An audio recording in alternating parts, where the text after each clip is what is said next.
My name's David Lentz. I'm the chef and owner of the Hungry Cat.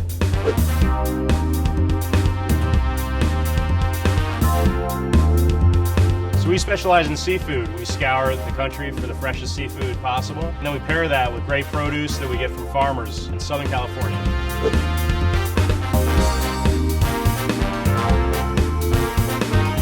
Basically because we're on the West Coast, I want to have West Coast product, but also I grew up on the East Coast, so I like the soft shell crabs. Something that I think is a delicacy. It's based on freshness, our relationship with the purveyors.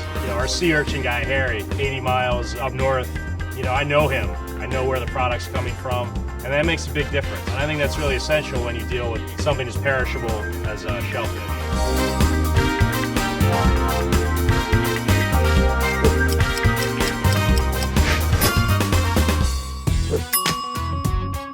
So if you're at home, what you want to do to find fresh oysters, is find a great fishmonger in your town. Preferably somebody that you know and has been in business for a long time, just to make sure that you're getting the freshest oysters possible. The way I tell if an oyster's fresh, it's pretty simple initially before you open it up. You want to make sure the shell is totally closed. Any gap in the oyster shell, throw it away.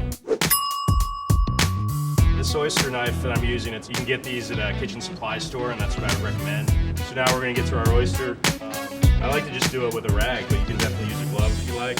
I'm going to find the back of the oyster, take my trusty oyster knife, kind of turn it. Once I hear a pop, I'll know that I'm in there. If you notice, I'm just kind of using my wrist. I'm not trying to strong arm it at all. So I'm definitely in there now, so now I'm going to feel around for that top muscle. You're most likely just going to slurp this right out of the cup. So you want to make sure that if there's any shell in there, you want to discard it. Notice, it's plump. You can see the juice running out of the shell. That's a good looking oyster. Sometimes I'll just go with some lemon straight up on the oyster. The acid from the lemon really perks it up. I also like a little cocktail sauce. I'm from the East Coast originally, and I think the cocktail sauce is much more prevalent there. So what I like to do, take a little of this cocktail sauce. Very simple, basically ketchup, horseradish, just a tiny bit because I like the little zing. I'm just going to suck it down. Wow, great.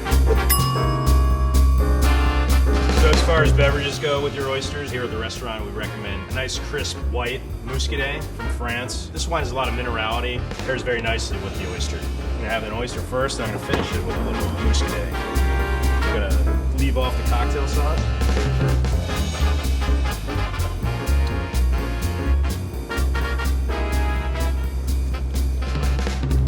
It's great, nice and crisp, clean, super clean. I'm going to have that for breakfast. That was amazing. Probably one of the most unique items that we serve here at the restaurant is sea urchin. What we like to do is simply just serve it right out of the shell. So first, if you notice, the sea urchin's got a little beak right here. What I'm going to do is kind of just run my knife around this beak. So you can see I put a little hole in there.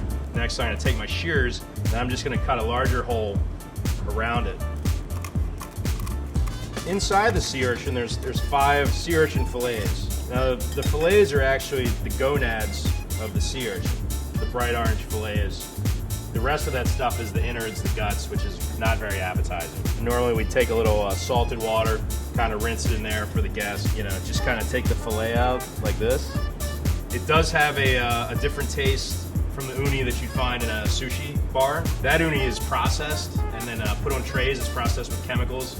Where this is right out of the ocean. I think if you did a taste test comparison, it would be totally different. So there we go, that's our sea urchin. Serve with some sea salt, a little lemon, some house-made crackers. Choose your condiment, you're all set. So I'd have to say my favorite crab is soft-shell crab. Soft-shell crab's a blue crab found on the East Coast. You're not going to find these on the West Coast. The great thing about a soft-shell crab is this entire thing is edible, so you're going to eat the entire thing. And these are only available for a short time each year, basically around the end of April, May, till September or October. Super versatile as far as cooking goes. You can deep fry it. We like to dredge it in a little flour here and simply pan roast it. Makes a great sandwich. You can wrap it in bacon. There's a ton of things you can do with it. This truly is my favorite type of crab. It's very simple. When you buy them, you want to make sure they're alive. When we go to clean them, what we're going to do, this back here, it's called the bib. We're just going to take our kitchen shears, snip that off. Then you're going to lift each side. That's the lungs. We're simply going to snip those off, each side. And last but not least, I have to say this is my favorite part. I'm gonna take his face off. There we go. Now, you're ready to cook it. I'd recommend either deep frying it or pan roasting it. I'm David Lentz. Thanks for joining me for 7 Questions in the Kitchen. Click to subscribe.